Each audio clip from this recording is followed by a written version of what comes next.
Yeah, excellent afternoon again to you. And great to have you on the Instagram live session with me. Uh, First off, I think for the records, I would like to commend you on the Trails of Works, your Trails of Works, series of advocacies and continuous fights for societal reforms that Thank you. you have dedicated your life to in past years. And this is indeed for me a heroic gesture, so to speak, if that's the right word to use right now, and a very ground legacy that that can be referred, or that would definitely be referred to generation to come, which your name would definitely appear. So I want to use this opportunity to say thank you. And of course, more power to your elbow, and kudos to all the good works. And should I say I've been an attentive follower of all your advocacies. Thank you. Thank you. Thank you. I'm humbled, really. I'm humbled that Yeah. my little effort, the little effort I tried to put, is being appreciated. I'm I'm really not. humbled. Yeah. Thank you. Yeah, thank you so much. Thank you. So, Mm. as we all know, it's been an eventful week. We've had series of happenings and tragedy that has befallen us in this country. And while we have so many things to fight for, but there are loads of things I believe that we still need to fight for, such as good roads, electricity, welfare, education, health, etc. A lot of things, basic amenities. And it is Yeah. appalling to find out that we are fighting to stay alive, not to be killed, In spite of all of and this.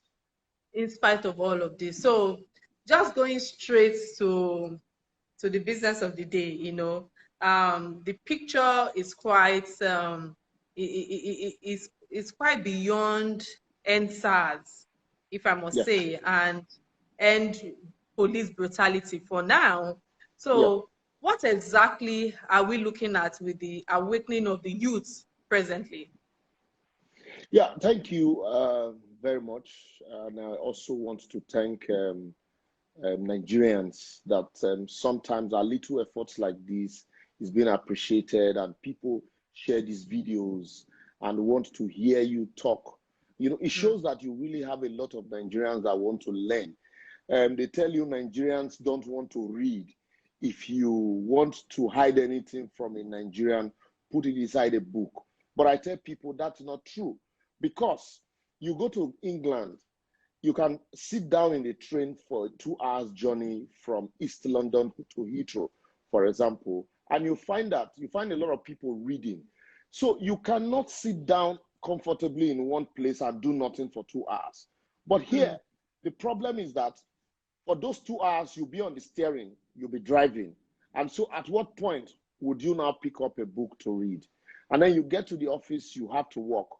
Then after work, you're back in traffic again, coming back home. You get home, you're so fagged out, there is no time to read. And the people that have made this impossible for you now turn around to tell you Nigerians don't read. And that's one aspect. And I always tell people, if the circumstances are the same, you'll find out that we are different. We are like, every other person in the world. That's why when we go abroad, we comply with the rules and regulation there. And so to answer your question directly, where do we go from here? As we speak now, mm, in November, the tenure of the most INEC officials, including the national chairman, will expire. A lot of people don't know this. And that is the gateway to good governance in Nigeria. These are the people that are the gatekeepers to selecting leaders who will govern us. And so mm. if we do not have people of integrity manning INEC, you are going to have election, and then you still have this set of old people, being elected or selected as people that will govern us. And so, as we speak, while we're talking of changing bad government, one of the ways we can also change bad government is to have our eyes fixated on those that will man the affairs of the National Electoral Commission, because that is the body that conducts election, for every office in Nigeria. And so if that body is compromised, no matter how much you want, how much good governance you want, you're not going to have good leadership. And if you remember, the people that are in opposition today, the people that are in government today, when they were in opposition, they clamored for the implementation of Uwe's panel report. They browbeated the former government to ensure that a credible person was appointed as INEC chairman. Do you know that if we did not have Jega as INEC chairman, Buhari wouldn't have become president? If we had a Morisiwu as INEC chairman, he probably would have compromised that process and Goodluck Jonathan would have been able to continue. But because we had a seemingly credible person at the end of affairs in INEC, that was why we were able to see for the first time a sitting president defeated in an election. So that should be our first focal point, that INEC, the electoral body, we should have men of integrity in our electoral body so that no matter what, an election will come, nobody will be compromised. We would have a process that will throw up transparent election. And once we have that, you can contest for an election. You do not need to visit anybody in Bourdillon. You did not need to visit anybody in Daura. You do not need to visit anybody in Iyamo for you to run for office. Once you are able to talk to the people, you can stand for election. And like we say in democracy, vox populi, vox Dei. These same people that we see as leaders today, they became leaders by the barrel of the gun. If not, most of them, nobody would have remembered them as leaders. And so, the only way we also can become leaders and take back this country is the first step, the electoral process. We need men of it. Thank God their tenure is ending in November. All right. Thank you for that submission. And listening to you, I cannot help but ask, because as a lawyer, from your own perspective, with this liberation and movement of the youth, what are the potentials and possibility the youth can achieve going forward with the same energy that they've used to come out now to have a voice, and a lot of people lending their voices? First and foremost, I spoke with a very good friend of mine. He's a director general in one of the state orientation agencies. I don't want to mention his name because of some of the revelations he gave to me. And I told him, he said something very instructive. He said, do I know that in this country, the government do not fund orientation? And yet they tell you, oh, the youth need reorientation. You have not.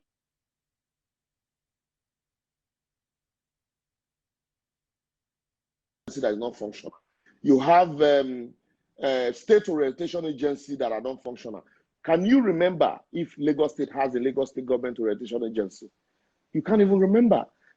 And this is supposed to be the organ of government that should be able to reorientate the young people.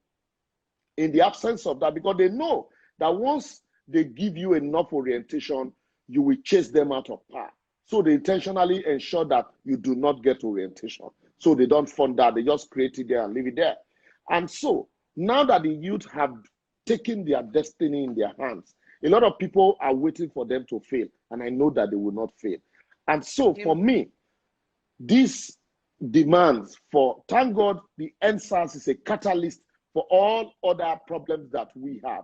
But the way we can start to address those problems is to ensure that the youth election, we are operating a democratic government, and we can only appoint leaders through election and electoral process.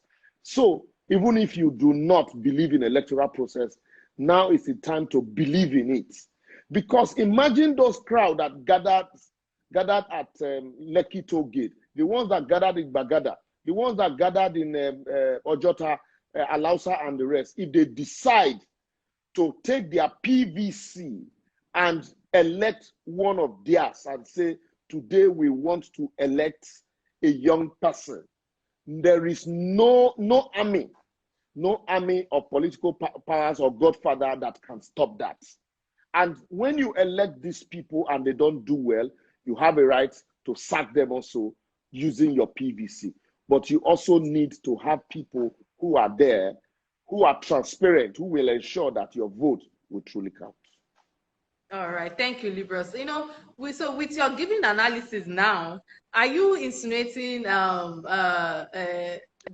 well that the power of youth can make a turnaround come 2023 during this election? Yes, I believe so, and I can beat my chest to that. I was with Banky W when he contested for House of Rep in Lekki. And I told him, I said, this is a good point to start. But after the election, don't go back. Don't go sit down somewhere. Ensure that you continually talk to the people, mobilize the young ones. And so you need people like that now to begin to chart a new course of leadership. Look, it's begging the question for you to say that because Nigerian is a pool of corrupt people, and so once you are given a position of leadership, you also should be corrupt. That means you do not understand what leadership means.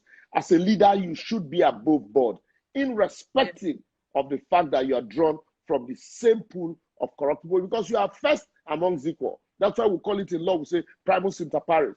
And so we should begin this young, imagine you having to raise the kind of fund that they are raising, and look at the transparency going on, the disbursement of food, the kind of disbursement we didn't even see during COVID-19, yet government shared more money. So that means the young ones can give purposeful leadership. This country can be great if only we have the best of us ruling over the best of us, over the rest of us. But what we have now is that the worst of us are governing the best of us.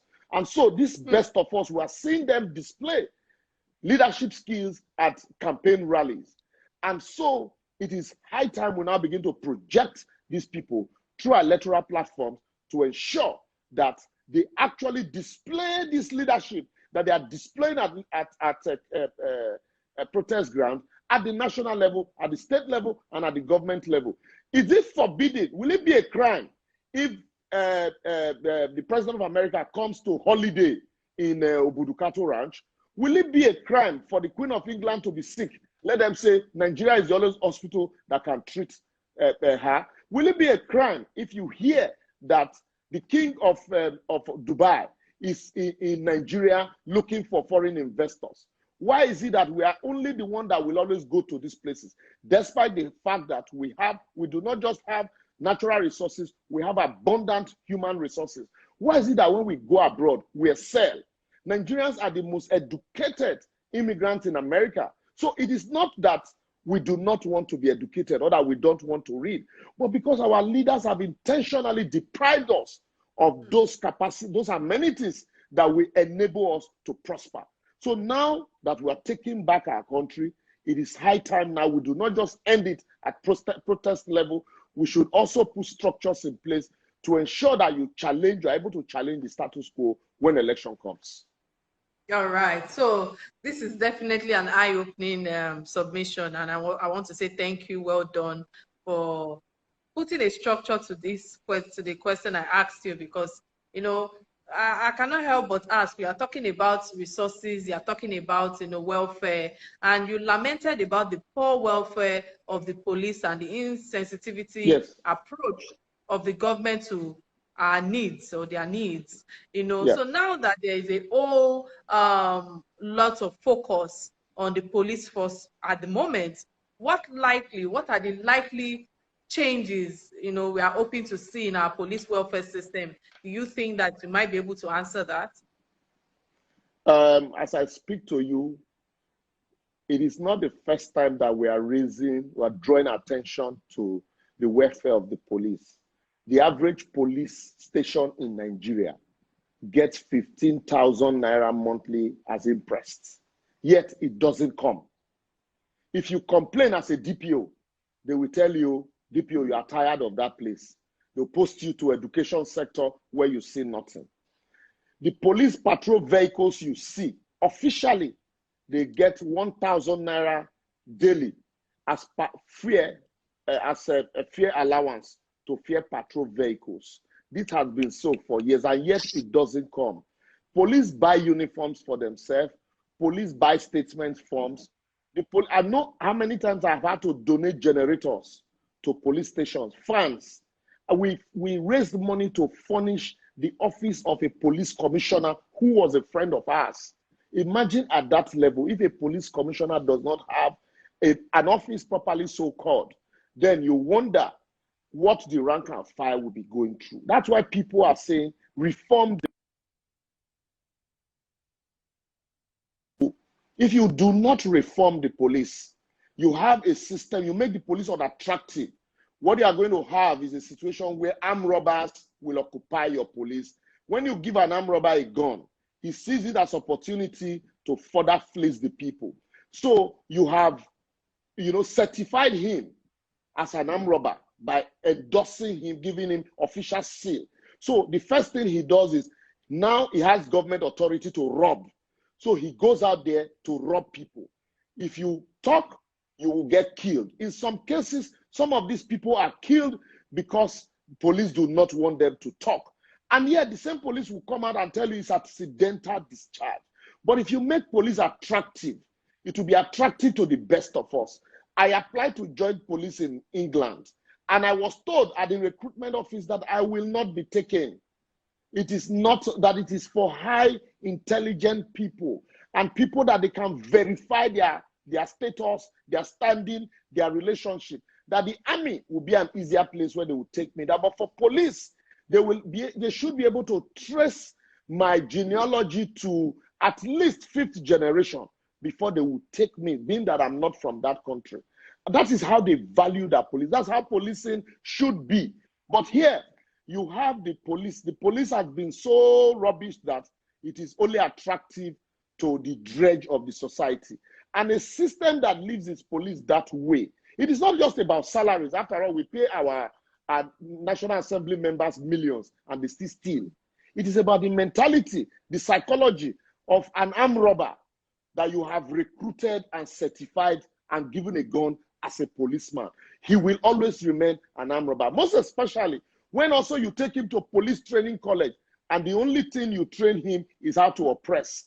Because the curriculum that they are using is a curriculum that was inherited from colonial masters when colonial masters set up the police to oppress the citizens, to suppress riots, to arrest people who disagrees with them. And that's why you have that mentality of the average Nigerian police, coupled with the fact that at the end of the day, you recruit armed robbers into it. So the only thing that we can do, solution, is simple.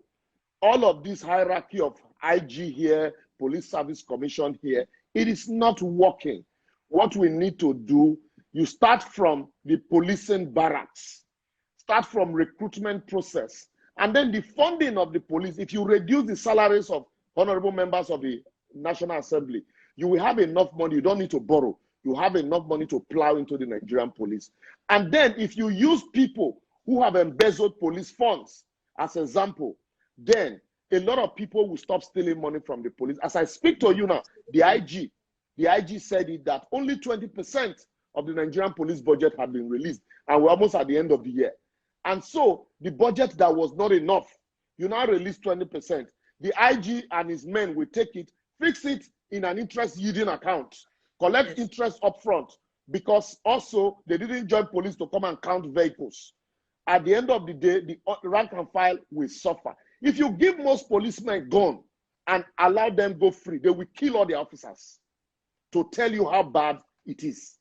These same people, they go abroad, they win laurels. But when they come here, they are the dredge of the earth. If we treat our police right, they will truly become the friends of the people. They will police the society the way policing should be done.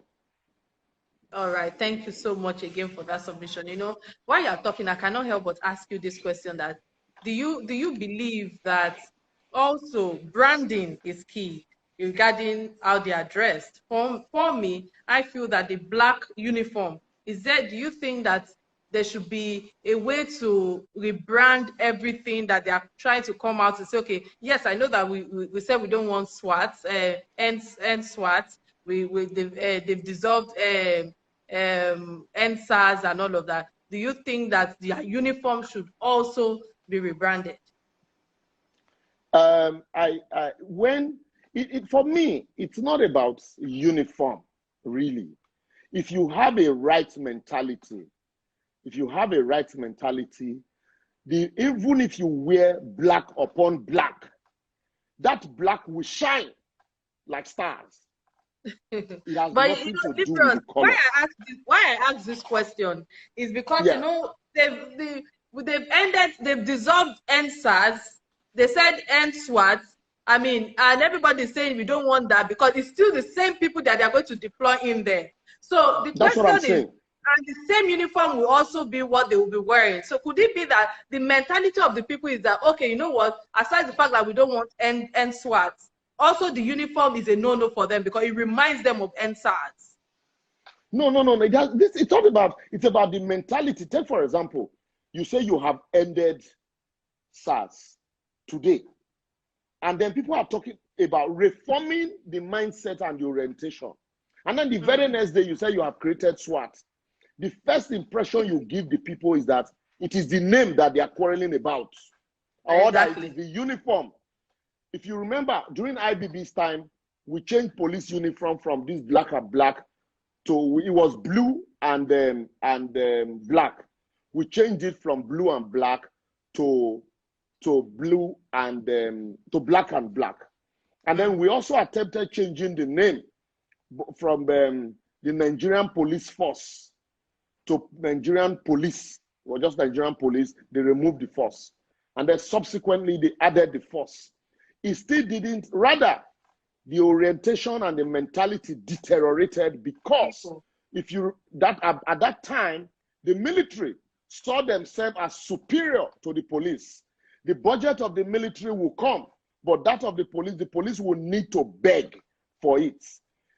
And so gradually, even people that joined the police that enjoyed the benefit of the police, when they became IG, the police became the dredge of the earth for them, because once the money comes, the first thing they do is to themselves, how will they make money from it? And then recruitment also became another problem. Recruitment was a big scam. People were collecting money to recruit people in the police. Even at the point they said the basic recruitment requirement for police should be OND. And so at that also, it still didn't help matters, because when you have a recruitment process that is flawed, or that the police is not attractive at all, it becomes what you call in local parlance, how man go do. There is no work, let me join. For those that are not armed robbers. But for the ones who are armed robbers and terrorists are looking for a way to escape from the system, do you know that the most friendly people to police are criminals? Because you interact with the police every day. They arrest you today, you settle. When you come next time, you have 2 or 3 friends that you will call. Oh, boy, I don't come again, or your people. It's okay, hey, don't worry. Oh, see, now my man be this. So, you know, before you know it, that guy is a notorious armed robber or a notorious criminal, because he has relationship with the police over time. And then this policeman will grow from the rank. And someday, how Afiz Ringim was IG of police, and a terrorist that came to bomb the police headquarters was on the convoy of Afiz Ringim, because before he became IG, he knew him.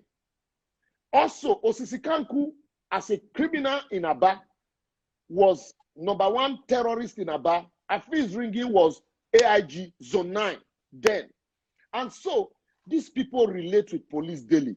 When you have the like minds of an armed robber as a policeman, you're definitely going to be a friend to an armed robber. And every other person who is looking good, who is driving an expensive car, become your enemy. And then you want to rob him. And that's what we have. And so that's why, for me, it is not about the uniform. It is not about the name. It is about the mentality of the average Nigerian police, who you have given a gun to go and police the rest of us. He is not a friend, even though they say police should be your friend. He becomes the enemy because the policing structure does not treat him right. So when you create an enemy out of him, he sees the society as his enemy. And so the moment you enter police station, the first thing is you are scared to leave that place. You want to leave in a hurry. But that does not mean that there are no good policemen. There are so many good policemen out there who are trying their best to make a difference. But the system has so frustrated them that it is impossible to be good. Hunger will kill you and your family. Look at the barracks that they live in. Look at their children go to school. Their children also want to aspire. They also want their children to come out, best in the society. But when you are bogged down by the problem of the society, it becomes impossible for you not to be like the rest of them. All right, thank you. We've been seeking for reforms and even constitutional reforms during GEJ regime, Goodluck Jonathan regime. I can remember he set up a confab at the time for the constitutional adjustments, and I can barely. We can barely see the process or the coordination, let alone a good result from the confab. So should we pick it from there now, or can we take it from another dimension to the whole situation that is on ground presently? Yeah, when you have a defective structure, no matter what you place on that structure, it is not going to come out good. First and foremost, I would tell you that confab was defective. It was a knee-jerk approach. Goodluck Jonathan was president for 6 years. He didn't deem it fit to set up a confab until the twilight of his administration, where he saw that, there was overwhelming campaign against him, that the administration was corrupt. So he looked at, what does the people need now? What can I use to assuage the people? They've been asking for a confab. Give them a confab. You do not need, if you go, do you know that we have the Nigerian developmental projects? Go to National Library. You will see all of these Vision 2020, Vision 2010, Vision 1990. They are beautiful blueprints set up by or written by committees set up by the same government, but they are gathering dust.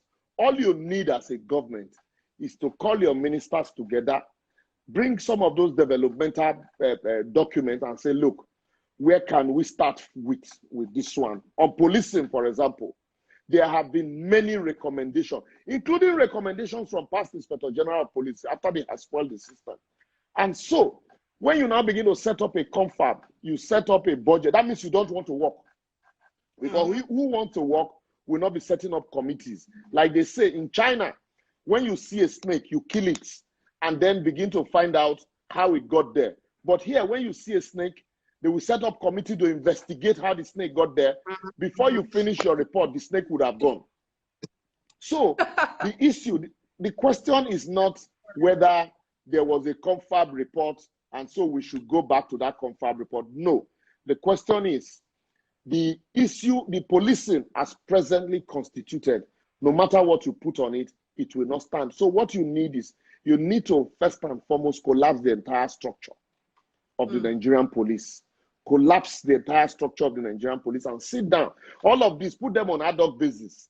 Create a new recruitment process for the Nigerian police and say, look, now you can reapply as a policeman, but you also need to create structure that will be comfortable and befitting to the police. So a policeman is happy going to work.